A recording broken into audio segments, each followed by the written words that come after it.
Hello everyone, I'm Julia and I'm back again with Dr. DeVera Bowles, and Dr. DeVera Bowles teaches voice here at Minot State. And how long have you been teaching? Since 1994. 1994, wow. And Dr. Bowles is going to share with us today a little bit of her work behind the scenes and her insight into the story of Amahl and the Night Visitors, which you can see this Saturday at the Minot Symphony performance at 7:30.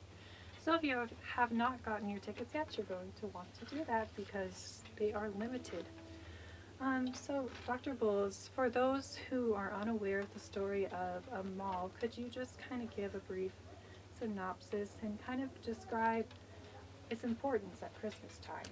Oh, I think it's a beautiful story of hope, and the young boy Amahl is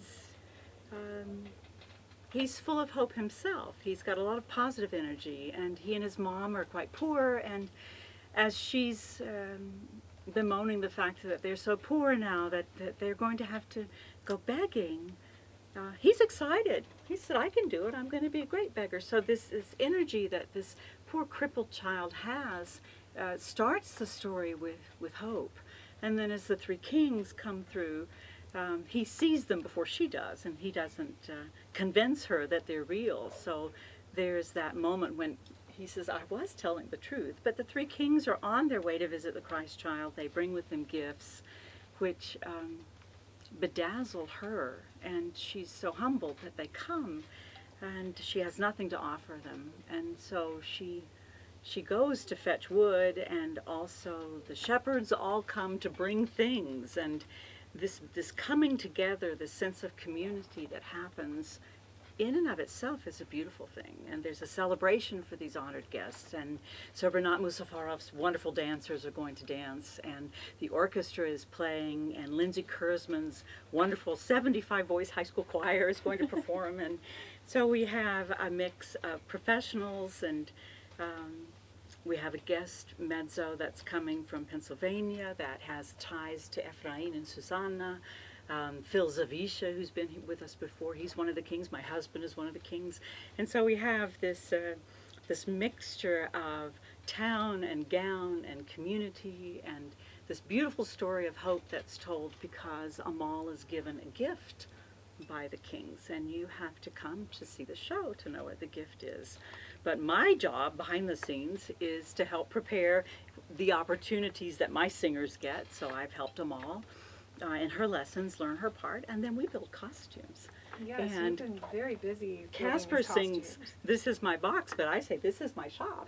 And so we have things from lots of different shows that we're combining to put them in, and we have some new costumes that we're putting folks in. And the best part for me for these productions is how everybody has a job to do, and they come together to do it, and something happens that may take an hour to present, but it has a lot of love, and everyone contributing their area of expertise. And at one point I was doing a lot of singing. I don't do so much singing now, but I sure do like the teaching, and I like that my students get an opportunity to be in something. I love that this community, as small as we are, can provide something that is at a very high level.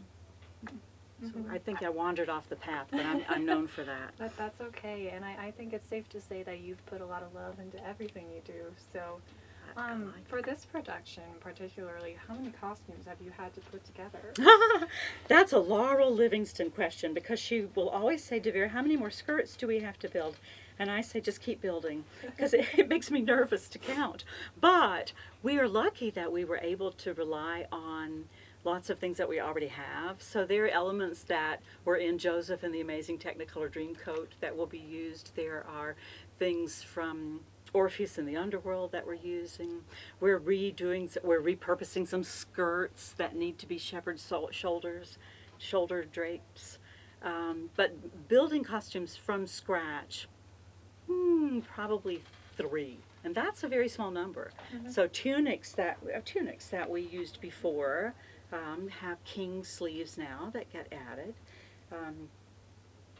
and lots of help from many people to add the little things. So my friend Laurel just left with a bag full of things that she's going to take home and sew. So it's hard to say. We have 75 people in the chorus.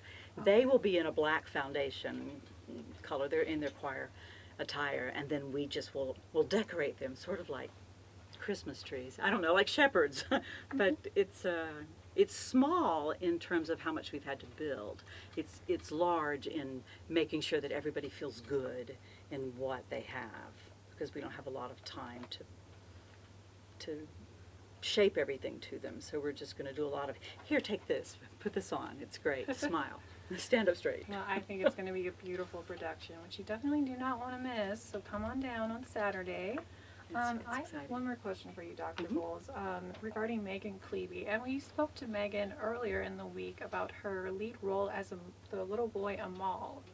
And Megan is one of your students, correct? Yes. And she's been studying with you for how long? 3.5 years. 3.5 years. So what was some of the reasoning behind why she was chosen for this role? Well, Megan is a clear voice, and has a timbre that could sound like a boy soprano, and it's no secret she's a girl, and Amahl is typically sung by a boy soprano. It's been done here quite a lot. In fact, 25 years ago when it was done, there were 2 young men, each named Ryan, and my husband taught them the part. We did 2 performances, so we had R1 and R2. But Megan's, the choice of Megan has mostly to do with her voice, because it's very clear. And secondly, she's a good size, because she's petite. So we can make her look boyish, and she moves with the energy of a young boy.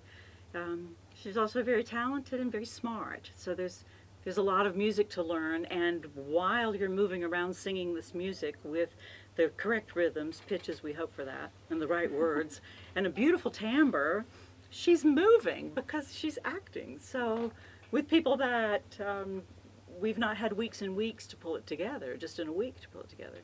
So I felt like Megan could, and so I asked her, I know I listened to her interview with you, I asked her if she would be interested in it, and she just captures the essence of this character. So I'm really thrilled that she has taken this opportunity on. She's learning from singing with professionals, and she's also learning a lot about herself and taking on something she may not have known that she could do, and indeed she can. And that to me is one of the most exciting things as an educator, to see my students grow through taking on the challenge and also working with the professionals. And then there's the beautiful music, and then the costumes. Yeah, It's so exciting. you kind of have that unique perspective of being backstage or being out here in the costume shop working away and hearing her sing and hearing her perform. And I It's imagine very satisfying. very satisfying. Yes, yes. So, all right, so there you have it, Dr. DeVera Bowles. Thank you for all your hard work and Thank you. contributions to putting on this production. And I do not work alone. I have a colleague, friend over here just sewing away and ironing, and many, many, many hands making light work. And also many people that have donated beautiful fabrics. So the fabrics that made these costumes here. Whoever's watching this, you might recognize these. I'm not sure who donated them, but we rely a lot on contributions. And no, nothing gets done by one person, so I like that. Yeah, so if you haven't gotten your tickets yet, you'll want to hop online and visit www.mynotsymphony.com, or you can reach out to Ellen in the box office. Her number is 701-858-4228. Thank you for watching, and we'll look forward to seeing you at the symphony. Thank you.